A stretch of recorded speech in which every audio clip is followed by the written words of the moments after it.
Bismillahirrahmanirrahim. Assalamu alaikum students. Today our topic is emergence and implication of cell theory. Topic number 1 from chapter The Cell. Basically इस topic के अंदर हमने 9 scientist का contribution, उनका role study करना है. Secondly उनका रोल स्टडी करना है और उसके साथ हमने उनका ईयर देखना है, ईयर ऑफ स्टडी, कि उन्होंने अपना ये जो फाइंडिंग्स थी ये किस ईयर में रिपोर्ट की हैं. First we need to understand the title of the topic, emergence and implication. Emergence and implications.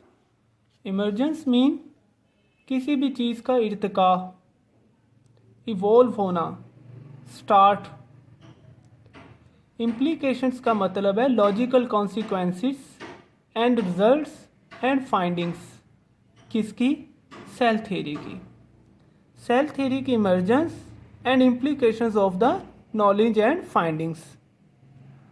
So let's get started.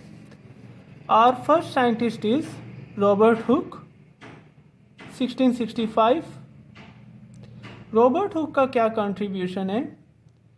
इन्होंने सबसे पहले अ बार्क ऑफ द ट्री, दरख्त की छाल ली और उसके बारीक बारीक स्लाइसिस काटे.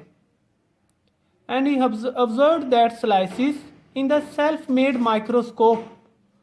और उन्होंने उन स्लाइसिस को, वो जो बारीक बार्क ऑफ द ट्री थी, उसे उसने किसके अंदर ऑब्जर्व किया? माइक्रोस्कोप के अंदर. एंड ही फाउंड दैट, और उन्हें क्या नज़र आया?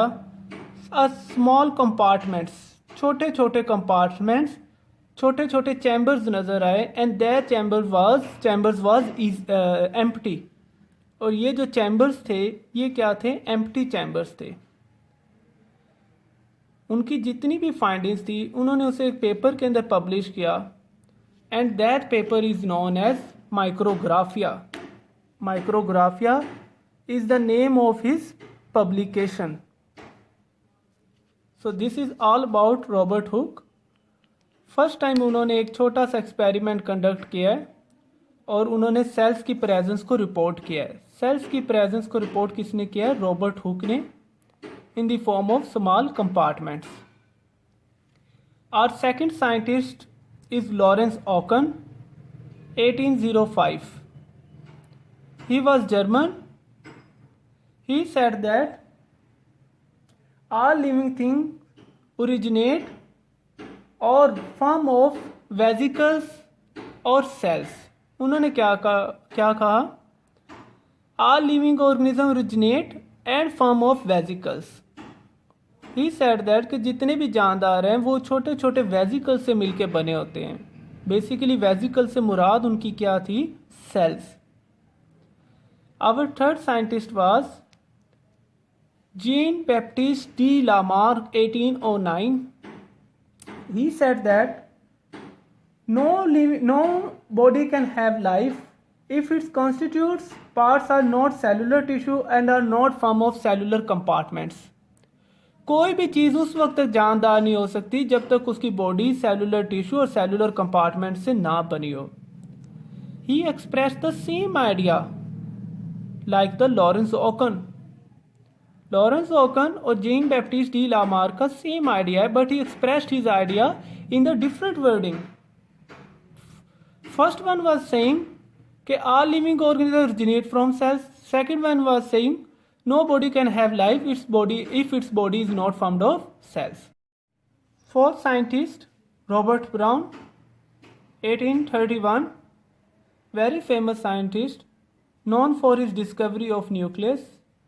इन्होंने फर्स्ट टाइम न्यूक्लियस की प्रेजेंस को रिपोर्ट किया. Report the presence of nucleus in the cell. And after that the idea was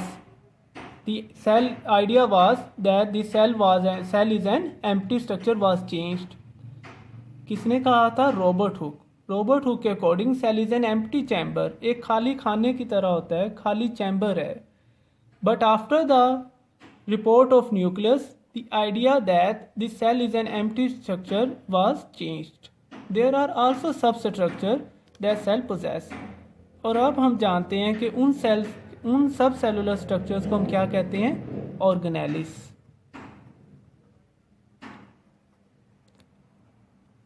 This is all about Robert Brown. Fifth scientist Theodor Schwann and sixth scientist Schleiden. First one was 1839 year of study, 1830 year. First one was zoologist and second one was botanist, but both are Germans. दोनों का जो nationality है वो क्या है? German. हम इनका role इकट्ठे क्यों स्टडी कर रहे हैं? Why we are studying their role together? Because their findings was same, their and result was same, although they work separately. उन्होंने काम बिल्कुल अलग अलग किया था, अपनी अलग अलग लैब में किया था, लेकिन उनकी जो फाइंडिंग्स थी वो बिल्कुल सेम थी. उनकी फाइंडिंग्स क्या थी? They said that cell is consist of 3 basic structures. Cell 3 basic structures पे कंसिस्ट करता है. दोनों की फाइंडिंग सेम है.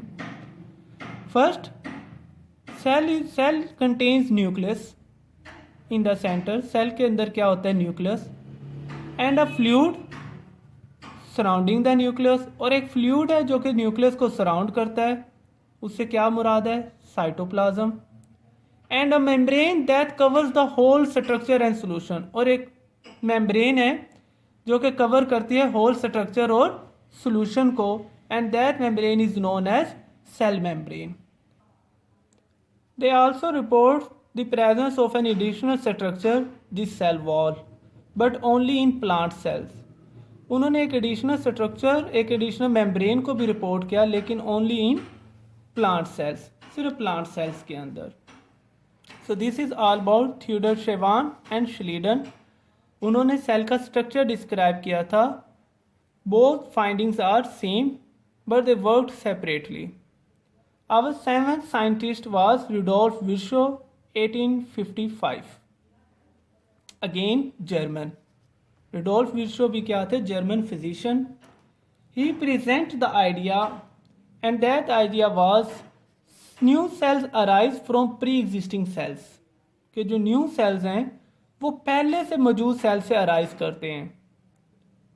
उनके कहने से क्या मुराद है? कि जो सेल्स हैं they have the ability to reproduce. वो अपने जैसे नए सेल्स को जन्म देने की, पैदा करने की सलाहियत रखते हैं. After the hypothesis, after the idea of Rudolf Virchow, the idea of abiogenesis was changed और rejected.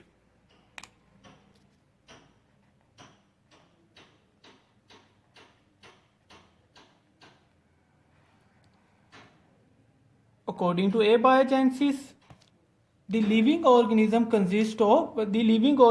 formed of or originate from non-living organism. इसके कॉन्ट्राडिक्टरी जो आइडिया है उसे हम कहते हैं बायोजेनेसिस. आपकी बुक में नहीं दिया हुआ, उसे कहते हैं biogenesis. According to biogenesis, the living things arise from living thing. के जानदारों को लिविंग थिंग्स